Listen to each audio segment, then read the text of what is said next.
Olá, tudo bem, José? É, boa noite aí a todos. Estamos aí numa live aí muito especial, não é isso, Vitor? Estreando aí, Opa, pedimos desculpas aí para quem está entrando aí pelos improvisos que a gente está estreando aí YouTube e Instagram ao vivo. Espero que todo mundo esteja aí ouvindo nós e aí vamos lá. Estou chamando agora também aqui no YouTube. Até então eu estava com. Estamos aqui agora ao vivo, parecendo uma emissora de televisão em dois canais aí. E hoje nós estamos aqui com um tema muito interessante, que é inteligência emocional e suas crenças. Estou com o meu convidado especial aqui, Vitor Roseno. Somos aí amigos aí de uma jornada brilhante aí de autoconhecimento, desenvolvimento e transformação. E aí, quem é o Vitor Roseno? Ele é brasileiro, casado, palestrante, facilitador, empreendedor aí de desenvolvimento humano. Eu vou deixar alguma coisa para ele dizer, porque tem bastante qualificações aí dessa pessoa maravilhosa aí que eu conheci, meu irmão aí de, de jornada, né? Ele atua aí como coach de carreira, coach de vida, coach de equipes, entre outros coaches. Hein? Empresário aí no ramo de combustível há mais de 12 anos e algumas especializações aí em psicologia positiva, linguagem ericksoniana, constelação sistêmica, gestão de pessoas e vou deixar algumas coisas para ele também complementar. E ele também é integrante, né, convidado do Ministério Extraordinário da Sagrada Comunhão Eucarística, né, da paróquia de Nossa Senhora Aparecida. Uma pessoa aí magnífica. Bem-vindo aqui à minha rede, à sua rede, à nossa rede, Vitor. O microfone é seu, estamos aqui estreando, é um improviso, mas eu acho que a nossa ideia é falar um pouquinho de inteligência emocional e como a gente pode melhorar as nossas crenças, né? Quebrar as nossas crenças. Seja bem-vindo. opa. Primeiramente, muito obrigado, José Coimbra, muito obrigado a todos os participantes. É um privilégio, gratidão pelo convite para a gente poder compartilhar conhecimentos e divulgar nossa jornada, nossa transformação, né? Porque eu sou a experiência viva de uma transformação através da inteligência emocional, através do autoconhecimento. A minha vida ela foi restaurada, ela foi transgredida e ela foi ressignificada muitas coisas. E é bem interessante que, que quando a gente fala desse tema tão lindo, né, que é a parte da inteligência emocional, primeiramente o ser humano ele tem um pleno gozo, né, da sua saúde sistêmica e ele é regido pelas suas emoções, né, amplamente. E por isso compreender e agir, gerir, né, essas nossas emoções é extremamente necessário aí. E quando a gente fala desse tema tão lindo que é a inteligência emocional, a gente está falando assim, pô, mas o que é uma emoção, né? Quando a gente fala de uma emoção, José, a gente também está falando assim é uma reação a um estímulo externo, né? Que produz uma experiência até subjetiva dentro da gente, né? Abstrata, com alterações neurobiológicas significativas dentro da gente. Mas esse start ele se torna do lado de fora através dos cinco sentidos que a gente tem. E aí essas emoções ela leva uma pessoa a reagir, né? Tomando uma decisão diante de um acontecimento que a gente observe o que acontece. Mas é um tema muito especial, muito lindo, e eu estou muito grato para que isso, que a gente aprofunde cada vez mais e assim, utilizar o poder, né, das emoções a nosso favor, ele é extremamente necessário, que faz com que as nossas percepções, as percepções dos nossos sentimentos, que atuem de uma maneira mais positiva, né? E aí vem aquelas perguntas para a gente, né? Pô, qual que é a diferença de uma emoção e de um sentimento, né? Que acontece dentro da gente com essa captura externa. As emoções, elas são consideradas, José, quando a gente busca esse conhecimento, um estado assim afetivo que provoca um conjunto de alterações orgânicas dentro da gente. E foi o que aconteceu na minha vida. É interessante quando eu passei por essa transformação, e foi dentro lá do IDC, né? Através do coach, ele mudou muito minha vida. E essa busca incessante pelo autoconhecimento vai nos fazendo cada vez mais ter essa inteligência emocional e fazer essa gestão dessas emoções dentro da gente. E quem que é o José? Fala para mim quem que é o José também.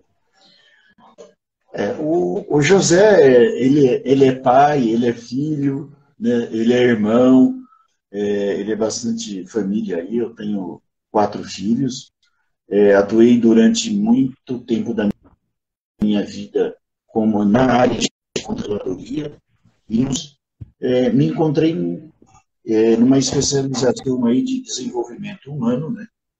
E aonde comecei a fazer os cursos aí no IBC, aonde a gente se encontrou, e também no mundo quântico, né? Atrelando o conhecimento aí da quântica física, é um tema muito, já há muito tempo, né? Mas agora parece que ele está mais na moda, até pelo tempo que a gente está vivendo, né? Onde as pessoas precisam dessa transformação. Então, me formei recentemente como terapeuta evolucional quântico, e agora a gente está já atendendo, né, fazendo os primeiros atendimentos, e eu também agreguei os processos de coaching. Lembra a questão lá do Shazam, as 3 perguntas? Enfim, a gente vai mesclando técnicas e desenvolvendo aí pessoas, empresas também, né? E a questão que a gente bastante conversa, e a gente até conversou recentemente, é a questão da crença, né? O que impede as pessoas de ser prósperas, enfim, de encontrar um equilíbrio. E a gente vai através de estudo, e a gente diz que a inteligência emocional, né, o controle emocional, quando a gente lá no Ericksoniano nos encontramos naquelas viagens mentais, né, as meditações, ela ajuda muito isso. E para os meus clientes, os meus pacientes, ficar um tempinho para o nosso eu interior. Né? E aí, buscando agora na questão o quanto a emoção, né, quanto a inteligência, o equilíbrio emocional pode fazer a quebra das crenças limitantes. E você falasse dessas crenças, como é que você superou, como é que você está superando e como é que você está transformando as pessoas? Maravilhoso. Vamos lá. Primeiro, o que são crenças? Crenças são as nossas verdades interiores. Crenças são nossas autoprofecias realizáveis. É aquilo que a gente enxerga da nossa história, é os nossos significados e as percepções do caminho que nós trilhamos desde quando nós nascemos até o momento presente. O que a gente enxerga na nossa história? Se a nossa história foi boa, a gente aceita ela do jeito que ela é, a gente se torna grato com crenças potencializadas, positivas e que nos faz caminhar e subir em outros degraus. Porém, se a gente enxerga a nossa história e a nossa história ela não é legal, a gente se põe como vítima, como lesado de um sistema, a gente não tem merecimento, porque a gente encara que a história não foi legal, a gente não se aceita do jeito que a gente é e a gente começa a adquirir algumas crenças limitantes, algumas crenças que nos sabotam. E ali faz com que a gente viva num mundo onde a gente não se tem o merecimento e não consegue se enxergar numa posição de prosperidade e abundância, porque essas crenças faz a gente viver no estado de zona de conforto e não faz a gente enxergar as grandes oportunidades que estão na nossa vida. São crenças, a gente precisa, para fazer, enxergar ela nos trava se ela for algumas crenças limitadoras, depende da percepção e do significado que a gente dá para as nossas histórias.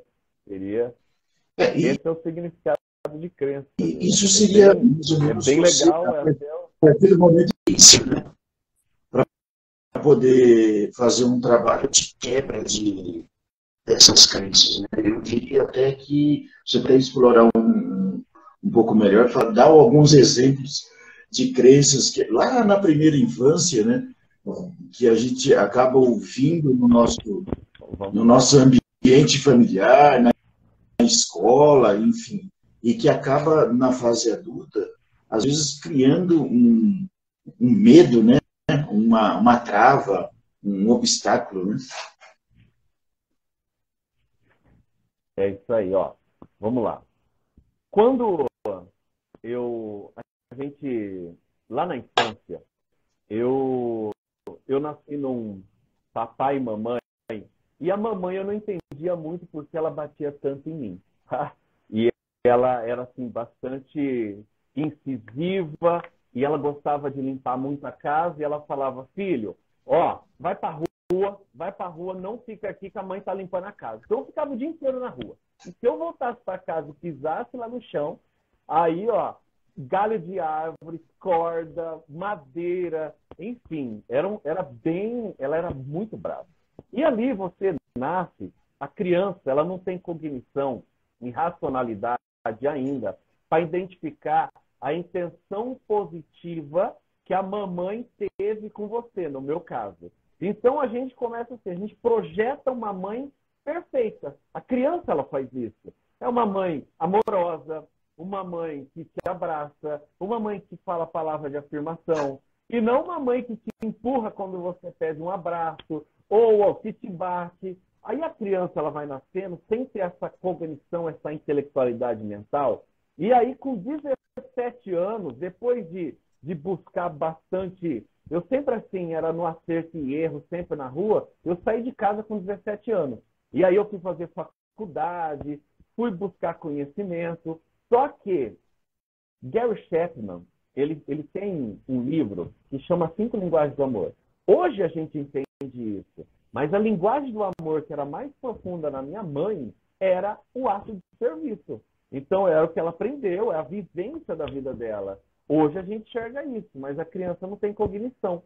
E quando você cresce com essa não aceitação da sua história, da forma como você foi criado, existe alguns livros que falam que 30% da nossa psique, da nossa formação, é derivado da nossa ancestralidade, está no nosso DNA. 20% é aquilo que a mamãe e o papai nos orientou. É aquela que foi a forma como eles nos criou, nos orientou e nos educou. E aí, 50% já é a nossa família. Os outros 50% é a vivência que a gente escolhe viver. É o lugar, é as decisões, é o livre-arbítrio.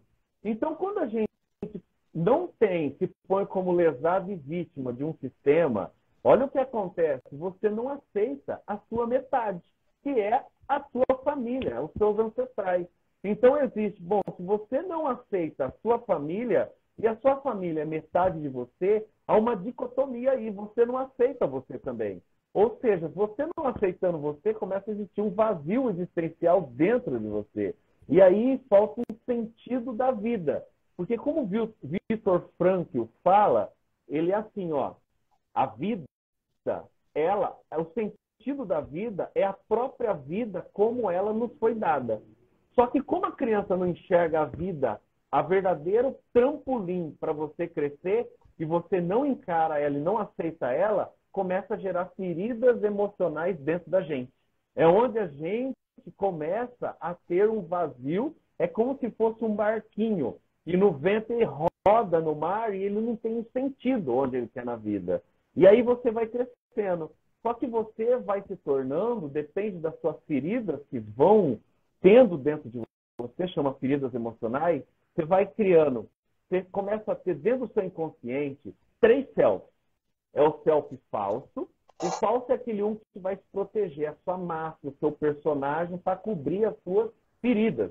Porque o seu inconsciente, ele entende que essas feridas, o seu racional cognitivo ainda não tem capacidades, habilidades e conhecimentos para gerir as suas feridas. Então ele, para te proteger, ele desenvolve um selfie falso, então uma máscara de proteção. Aí tem o seu selfie verdadeiro. O selfie verdadeiro é a sua essência, a sua vulnerabilidade, é realmente quem você é o seu íntimo, é seu inconsciente. E existe o selfie projetado, que é aquele um que você almeja um dia ser.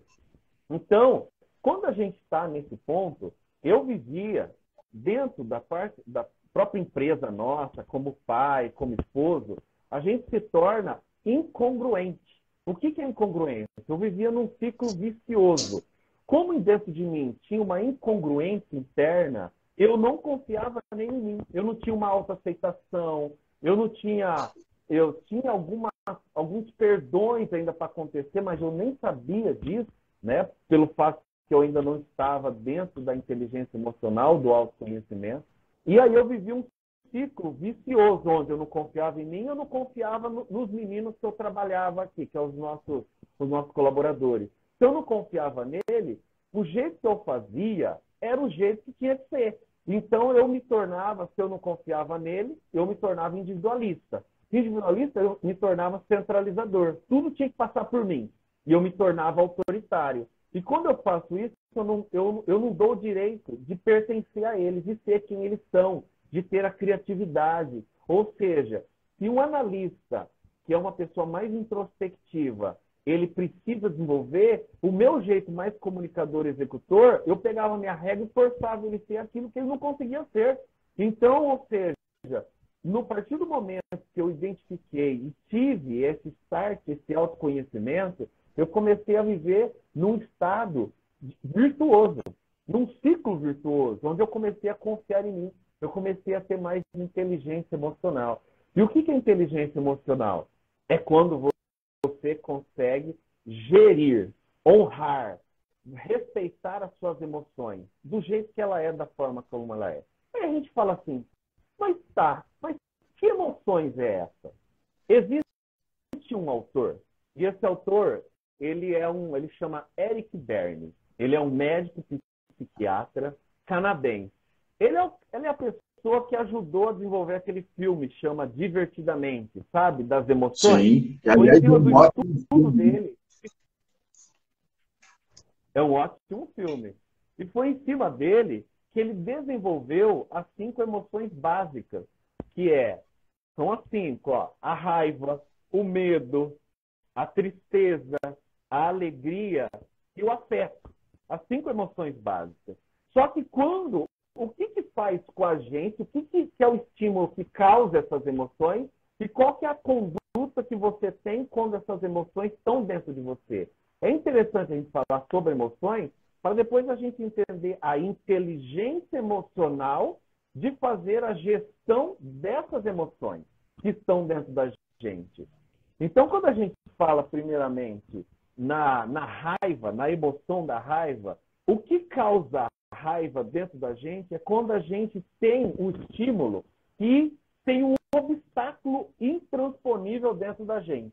E esse obstáculo intransponível que gera essa raiva faz a gente ter uma conduta de agressão, de superação e defesa, que era o que acontecia comigo. Mas quando tinha a emoção do medo, é quando eu senti um perigo. Que tinha um perigo ali, o medo starta do perigo, que ou faz a gente fugir, uma conduta ou luta, né? A emoção da tristeza é quando a gente tem uma perda. Uma perda num relacionamento, uma perda de uma pessoa querida, uma perda de um trabalho. Todo tipo de perda gera uma tristeza emocional em cima desse estudo de Eric Berne. E ocorre uma paralisação no nosso, como consequência na nossa conduta. E também tem a emoção da alegria. Ah, essa alegria é quando a gente conquista alguma coisa. Pô, conquistamos, nós ganhamos, pô, já era uma conquista. Isso era uma aproximação com as pessoas. E depois a emoção do afeto, que é mais, é o contato, é você estar junto e gera uma conjugação. E a inteligência emocional, o que ela é? Já é a capacidade da gente reconhecer, honrar, respeitar e lidar com essas emoções para fazer o quê? Gerenciar os sentimentos e essas emoções adequadamente dentro da gente. E isso exige o quê? Um grande conhecimento de si mesmo. Aí é o autoconhecimento. Você possa ter a inteligência emocional para que você possa gerenciar essas emoções, que são as 5 emoções básicas que startam inúmeras de outras. E que isso faz o quê? Teu equilíbrio, esse autoconhecimento de você, faz teu equilíbrio da razão e da emoção, do seu intelecto cognitivo com o seu inconsciente, da sua mente com o seu coração. É isso daí que são essas duas coisas que são esse equilíbrio da razão com a emoção. Algumas pessoas eles levam a vida, olha, uma vida toda para desenvolver esse conhecimento de si mesmo. Então, José, esse processo que foi passado na minha vivência, quando eu descobri o autoconhecimento, onde lá atrás eu era extremamente... As coisas eram maiores que as pessoas. Eu respirava pouco. E quando eu respirava pouco, eu tinha incongruência dentro de mim. Tira a incongruência. Incongruência do que você fala, do que você faz, do que você pensa. Isso é uma incongruência. Então, quando você se torna vulnerável, onde você atua com o seu self verdadeiro, é quem você consegue entender que ali você conseguiu acessar a sua verdadeira divindade e a sua superinteligência. Então, eu passei por esse processo. E esse processo de autoconhecimento, ele exige um processo de... Se a gente falar sobre o estudo de Robert Dills, que foi adaptado por José Roberto Marx, onde a gente começa pelo nível ali, onde o ambiente é muito maior externo, ele é muito maior do que o nosso interno, onde as coisas são maiores que as pessoas. E aí, você começa a só buscar o ter. Só que aí, a gente começa a ter alguns relacionamentos. É onde a gente começa a focar nas pessoas, aonde você começa a deixar de ser reativo nesse primeiro, tipo assim, bateu, levou, eu vou pagar tudo na mesma moeda, o que fizeram comigo. Mas aí, nesse segundo nível de relacionamento, você já começa a ter mais ações, você já começa a ser mais congruente, você já começa a ter uma postura melhor, uma conduta profissional, você já respira mais, você já está mais centrado. Ali você já começa a ter mais network com as pessoas. Mas aí você começa a ter mais conhecimento. Aí você começa a entender que a ciência, ela faz a conexão do seu racional cognitivo com a sua divindade. Aí você começa a ter mais habilidades, você começa a ter mais capacidades, aí você começa a ter mais métodos.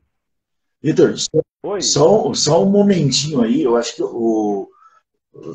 tá lindo aí a sua explanação aí, tá muito bem.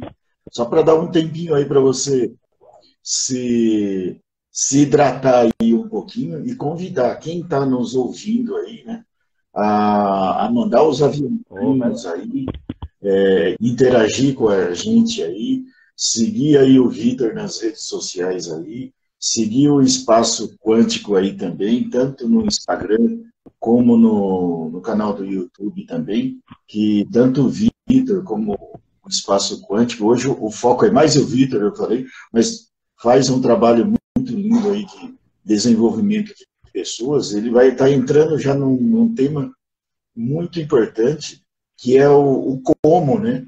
Como você supera tudo isso, né? Como que você quebra essas crenças? Aí vai até uma pergunta que hoje estava falando com uma pessoa, você precisa ter o amor próprio, né?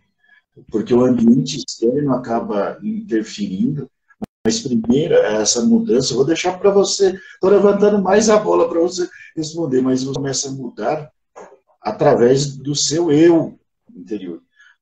Né? Você falou muito bem, buscar conhecimento, desenvolvimento, mas eu acredito, e aí a gente vai aprendendo na prática, e você primeiro, eu falo a síndrome da aeromoça, lá, quando você embarcar, eu falo primeiro você se cuidar de você para depois cuidar do próximo, da máscara. É uma metáfora, mas eu gosto muito dessa, porque fica mais fácil da gente conversar. Primeiro você tem que falar, né, olhar para você, e aí eu sempre falo das emoções, que nem você muito bem falou aí, das 5 emoções, e aí vem o como você lida com a raiva, né, o que ela, quando você acontece um acidente, quando você bate um carro, enfim, qualquer coisa, qual é a sua ação, né? Qual a sua isso de uma certa maneira está ligado à sua infância, né? De como você, qual ambiente que você interagiu, mas como você lidou com essas emoções, né? Inclusive eu acho que isso é uma parte muito importante e eu gostaria que você explorasse aí o como você reage diante dessas emoções, né? E como você consegue superar, né? Tô dando você já estava falando um pouquinho e agora eu vou deixar para você falar mesmo com mais clareza, né? Para os nossos convidados, como é que você superou isso? Depois eu vou contribuir também como é que eu superei isso ou estou superando, enfim, como é que a gente se transformou nessa vida aí. Pode dar o seu recado também, fica à vontade. Maravilhoso, Zé. Essa troca, esse bate-bola aí, você tem uma história linda, nós nos conectamos lá. É uma história muito profunda, forte, e que eu também estou curioso aí, né, de entender como é que foi essa virada de chave, esse momento definidor aí da sua história, e foi bem interessante. Mas você falou uma coisa bem legal. Primeiro as crenças e depois a gente como lidar com essas crenças, fazer essa gestão das emoções e como a gente ter essa inteligência emocional, esse autoconhecimento, conhecer a si mesmo, para que a gente possa superar e fazer a gestão dessas emoções. É bem interessante. E aí o meu processo de evolução, ele aconteceu quando realmente eu saí, entendi que o ambiente externo ele estava dominando minha vida, o meu ambiente interno, onde aquilo que acontecia do lado de fora, então eu pensava que as coisas era ter, era isso, era as coisas eram muito maior do que as pessoas, e de repente eu comecei a entender o dia que eu conheci, fiz o primeiro processo de coaching, aonde eu entendi que as pessoas, os relacionamentos, onde a gente consegue, começou a melhorar a minha conduta, começou a melhorar os meus comportamentos, a minha performance, buscando como? Conhecimento. E foi no conhecimento, realmente, foi aonde eu comecei a ter mais habilidades, né? Capacidades, técnicas, ter mais atalhos, ferramentas. E onde eu foquei na ciência, onde eu foquei naquilo, no conhecimento, e para que a gente poderia estar acessando o nosso eu verdadeiro, a nossa superinteligência, a nossa divindade. Aí foi quando eu entendi que a verdade que eu estava buscando do lado de fora divergia com a minha verdade interna, com as minhas crenças. Aí eu falei, caramba, que interessante. Esse estudo que fizeram pela ciência está diferente. Aí aquilo mas faz muito sentido para mim. Quando eu tomei a reflexão que o ambiente, que essa ciência, com esse conhecimento, fazia toda a diferença, aquilo começou a transmutar dentro de mim, começou a ressignificar, começou a expandir minha mente, começou a abrir minha visão, aonde eu comecei a realmente a fazer uma mudança generativa dentro da minha psique, dessa conexão da minha racionalidade cognitiva com o meu inconsciente, com a minha divindade. Foi quando os meus significados foram alterados, a percepção que eu tinha da minha história. Foi quando eu entendi que minha mãe, quando ela me batia, que ela simplesmente tinha uma intenção positiva daquilo que ela foi criada e recebeu o aprendizado do pai e da mãe dela. Foi nesse momento que eu falei, tá, ao final tá legal, né? Foi nesse momento que eu entendi, falei, nossa, é isso. Como que foi tanto tempo, com 38 anos da minha vida, que eu poderia ter, sabe, acatado e dado o amor máximo para minha mãe? E por que eu saí de casa tão cedo e fiquei longe dessa distância, sabendo que a intenção era positiva, ela fez o melhor que ela podia nas condições que ela tinha. Mas aí, foi no momento que eu encontrei a minha missão. Foi no momento que eu entendi o papel de filho que eu tinha, como o papel de esposo que eu tenho, o papel de pai. Foi na hora que eu entendi, nossa, agora eu posso ser o melhor patrão, o melhor líder, a melhor pessoa para as pessoas que estão ao meu lado. Foi quando eu tive a clareza dos meus papéis. Foi quando eu entendi a minha identidade, a missão do que eu estou fazendo aqui na Terra. Foi depois que eu transpassei as crenças, que é aquilo que me limitava e sabotava. Mas como? Com conhecimento, com método, com ferramenta, com mentor, com alguém que pega a gente. É igual o Platão fala, você aceita passar por uma transformação de um processo, a pessoa pega na sua mão, coloca método, te encaminha, te orienta, porque a pessoa já está onde um dia você almeja estar, e aí ele puxa a sua mão, você sai da caverna. De repente, você, nossa, eu estou livre, tudo. Só que depois você quer voltar dentro da caverna para resgatar as pessoas que estão presas lá ainda. E, de repente, essas pessoas, elas não entendem muito sua voz ela soa diferente ainda. Mas aí, com o jeito, com a forma, a gente vai conseguindo trazer essas pessoas para cá quando elas decidem sair. Mas aí você entra para o sexto nível disso, que é o nível de posicionamento, fazer acontecer. Não é só saber, ter clareza dos seus papéis. É se posicionar, é ter ação, é fazer, para depois você deixar um legado aqui na Terra, ter uma visão, proposta, aceitar um chamado. Quando você chega nesse nível, você está praticamente pensando no bem de todos, no bem comum, numa visão sistêmica, numa visão ampla. E geralmente as pessoas que têm mais inteligência emocional são as pessoas mais generosas. São as pessoas que realmente pensam no bem do próximo, do outro. É onde consegue gerir as suas emoções. E foi isso que eu consegui me equilibrar e respirar mais e ter essa conexão divina, porque é uma conexão assim de acessar realmente, na minha religião, é um Deus grande que existe dentro da gente e faz com que a gente consiga permanecer e ter grandes resultados na vida. Mas é isso, José. Foi essa minha transformação, essa foi o meu momento de de inteligência emocional, foi minha virada de chave e fez eu ter um autoconhecimento e hoje conseguir ajudar os coaches, as pessoas numa caminhada, né, que eu já vivenciei e agora a gente caminha para que a gente possa ter juntos grandes resultados. Mas conta aí agora, como é que foi E você, a sua virada de chave também? Estou curioso. eu vou contar um pouquinho como foi essa virada de chave. Eu acho que você explanou de uma maneira bastante assertiva aí a questão das emoções. E eu sei que tem até o livro lá dos porquês, né? Mas eu sempre na minha vida me preocupei o como, né? Porque às vezes identificar um problema até é relativamente fácil, né? Você vê as atitudes das pessoas que estão ao teu lado e a sua própria atitude, né?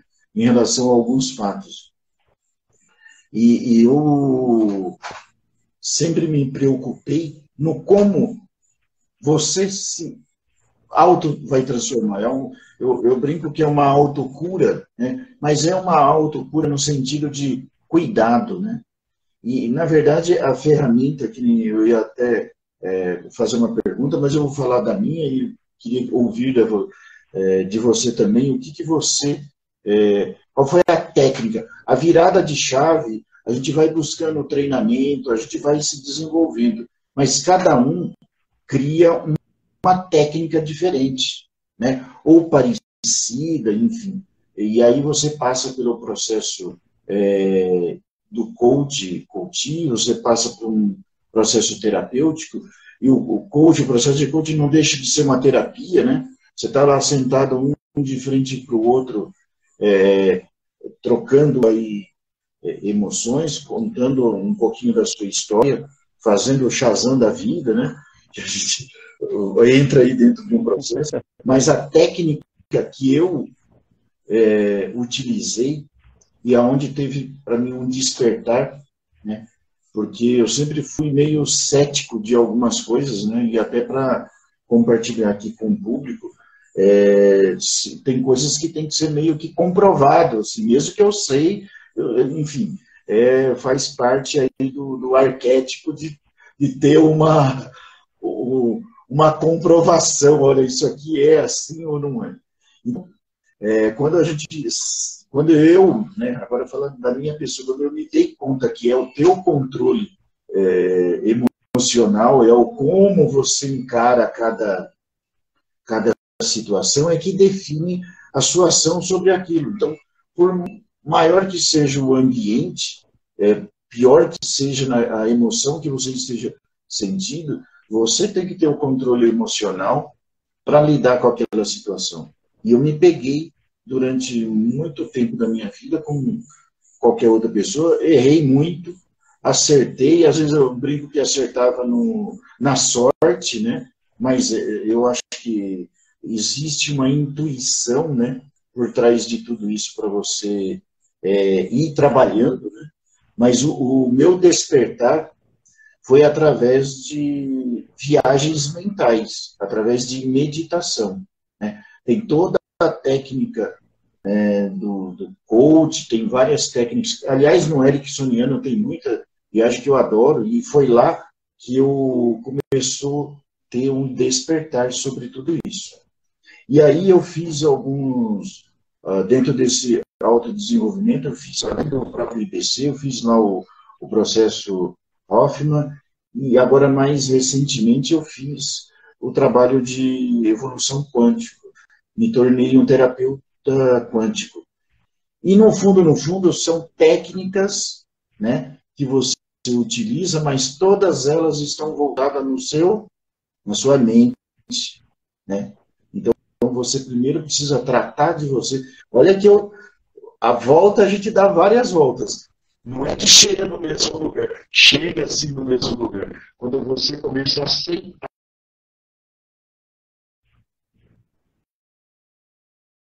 né, que existem, mas se há um problema é porque tem uma solução. E aí define o como você lida com cada um deles, né?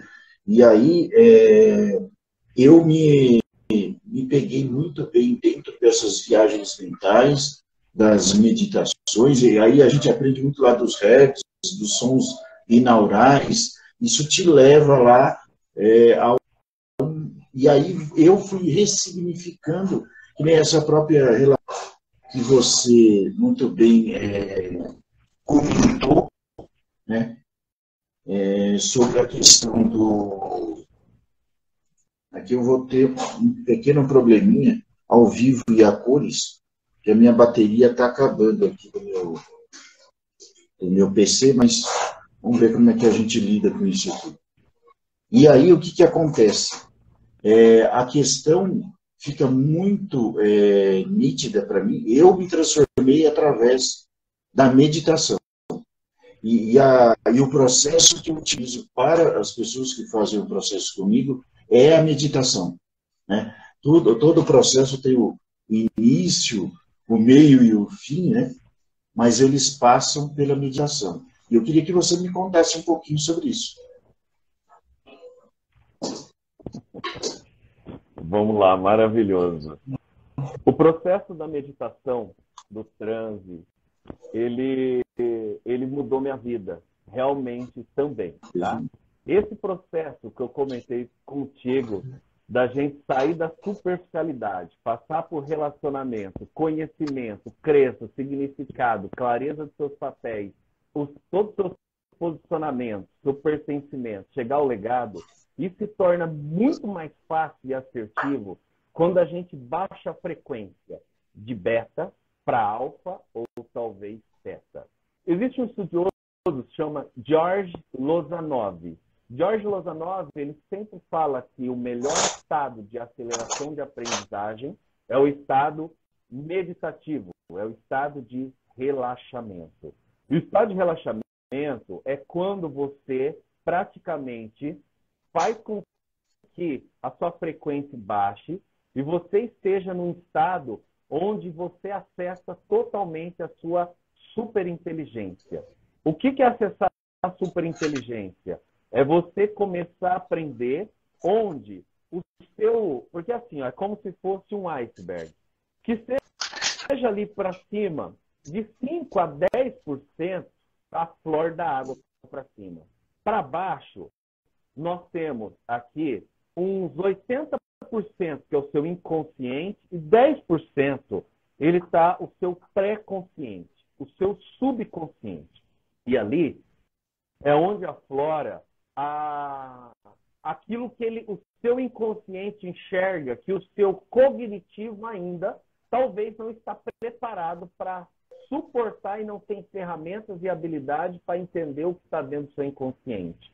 Então, o subconsciente ele pode bloquear algumas coisas. Quando você baixa o nível, você acessa a sua vulnerabilidade, o seu ser real. É onde você fica uma parte de sugestão muito mais apto a perdoar, muito mais apto a transmutar as suas crenças e fazer com que você tenha uma outra visão mais ampla do que o diálogo interno, batendo direto, sem você conseguir entrar em imersão, apenas pelos 5 sentidos, que a gente consiga trazer esses conhecimentos. Mas, quando a gente entra no estado de meditação, um estado de baixa frequência, um estado de vulnerabilidade, você está extremamente imerso dentro de você, onde você consegue acessar a sua realidade.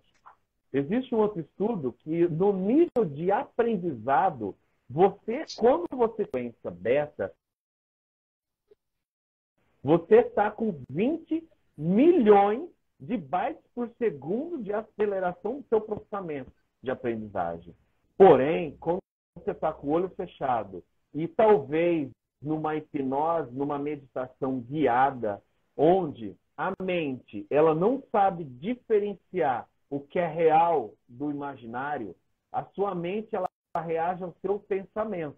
Então, se a mente não sabe diferenciar o real do imaginário, se você contar uma metáfora, uma parábola, uma meditação induzida com a sua vulnerabilidade, com a sua frequência baixa, a sua mente vai entender que o seu pensamento é extremamente positivo, onde você vai encaixar em toda a sua história, que você vai fazer um paralelo, uma analogia frente a essa indução, frente a esse estado meditativo induzido que você está passando, e você vai conseguir olhar de uma outra forma. Você vai conseguir ter uma visão mais ampla. Você vai conseguir perdoar aquela história que fazia muito tempo que você não conseguia perdoar. Mas com os olhos fechados, você consegue resultados incríveis. A sua visão ela é ilimitada. E aí você aprende com 400 bilhões de bytes por segundo de processamento de capacidade acelerativa. Então, hoje, quem realmente fala que aprende de olho aberto, que não consegue entrar em meditação, ele não sabe nada quase do que ele está perdendo em eficiência, em eficácia, de transformação, de regeneração, de transmutação do seu sistema emocional inteiro. Só de você estar sentindo real com uma baixa frequência e sendo entregue totalmente numa unificação através da ciência, dentro do seu inconsciente, bombardeando sua divindade, com coisas boas, com meditação e fazendo a sua mente expandir. Então, o estado meditativo, ele salvou minha vida e fez essa eficácia tão grande como fez na sua também. É divino, não é, José? O estado meditativo é maravilhoso. Divino, e você foi muito assertivo falando aí da meditação. Eu adoro, né? Se você falar, olha, ô José, como você superou, né? Eu diria que foi a meditação, eu recomendo, né? Existem várias técnicas aí de você fazer. Vamos dizer, hoje em dia a internet é um banco de conhecimento, qualquer um pode puxar aí e buscar uma meditação guiada ou não, né? Mas eu recomendo sim. Eu utilizo nos meus processos, principalmente, você foi muito assertivo falando aí dos sons, dos hertz, os binaurais aí da vida, você entra no estado profundo. E aí você vai acessar, né, e poder ressignificar, eventualmente, um não que você levou e que está trazendo um problema hoje, e talvez isso está ligado à falta de perspectiva no trabalho ou no relacionamento familiar, mas muitas coisas aconteceram lá no passado, né, que, direto ou indiretamente, nossa criança interior não soube interpretar. Lembra que o cérebro não sabe o que é real ou imaginário? Tem aquela questão também o nosso cérebro não ouve o não, principalmente a criança. Por isso que você fala com uma criança, fala não faça isso, ela vai fazer, mas é o jeito dela. Então você tem que buscar palavras, né, para que ela não entre em perigo realmente, mas que ela supere aquilo. Mas cada não que ocorreu na nossa vida, ou cada situação que a gente viveu, interfere hoje. E a meditação, ela vai buscar, né, esse momento onde você pode ressignificar, e aí é onde eu falo que a autocura, a partir do momento que você vive aquela situação, você perdoa, você é grato, e talvez você vai chegar a uma conclusão que não era a única questão que nem você utilizou mesmo. Os nossos pais fizeram o melhor que eles poderiam fazer para a gente, para nós, nas condições que ele tinha, de acordo com as crenças que eles herdaram também dos seus pais, que são os nossos avós, né?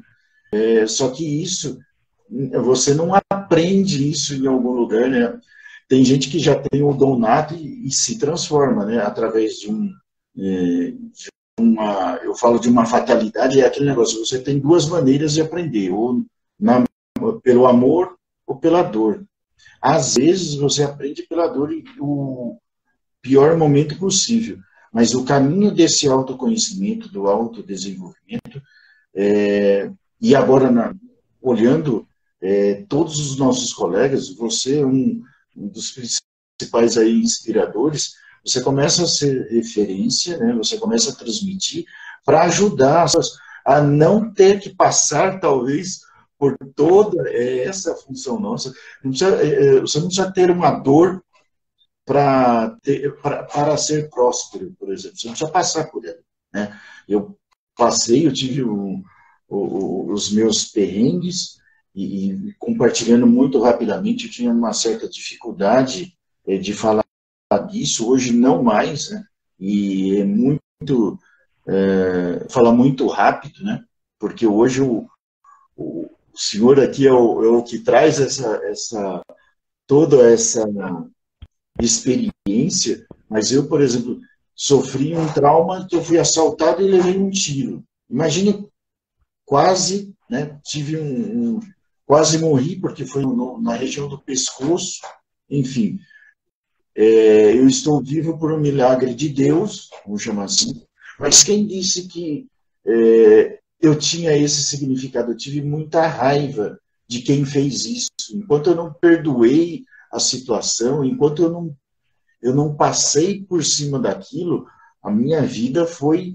E eu fui descobrir isso, e aí compartilhando como é que foi, numa terapia. E olha, esse fato aconteceu, eu tinha 33, já tem mais de 25 anos. Eu fui descobrir isso há 10 anos atrás, numa terapia, num processo, né? Então, eu acredito aí verdadeiramente que a gente tem que buscar o nosso conhecimento, autodesenvolvimento, e os processos aí de coaching, os processos terapêuticos, eles estão aí para poder te ajudar.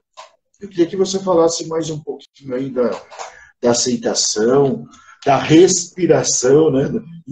Respirar, vamos dizer, inspirar as pessoas também, enfim, que talvez, deixa eu controlar o tempo, eu acho que a gente tem 5 minutinhos aí, só para a gente finalizar, porque daqui a pouco vai cair aqui no Instagram.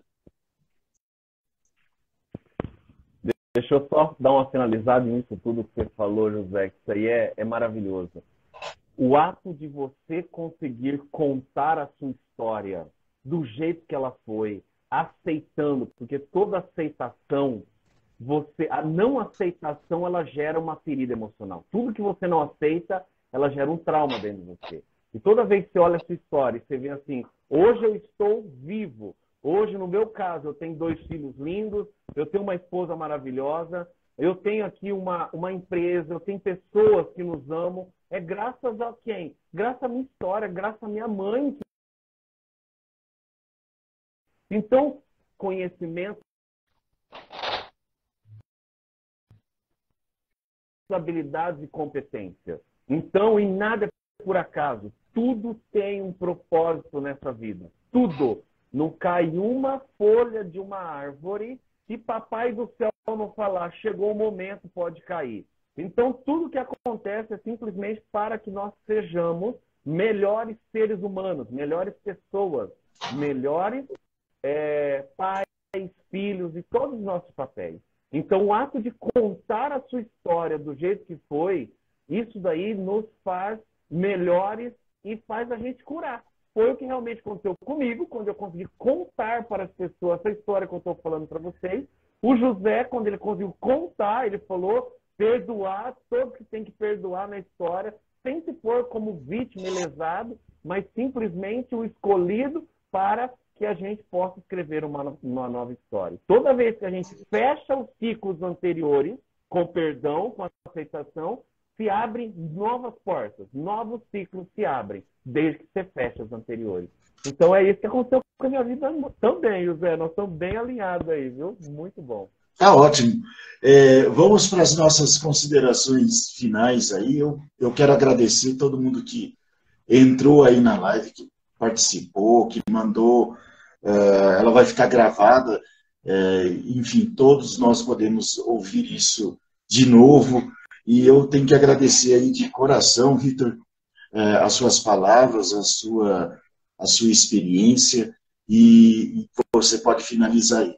Eu agradeço a todos E peço para que todos se inscrevam-se no meu canal do YouTube. Tive um problema aí no computador meu que apagou a bateria, né? Isso acontece, mas vamos nos preparar melhor para a próxima, para não ocorrer. É saber lidar com os problemas da vida. Ainda bem que a gente está aqui em dois canais, e eu espero que todos vocês aí assistam. Aqueles que estão assistindo, eu já estou agradecendo, e aqueles que vierem assistir também. Palavra final com você, Vitor, meu amigo aí de transformação. Primeiro, também, muita gratidão a todas as pessoas que passaram aqui. Desculpa não responder, mas eu vi cada mensagem linda aí, que essa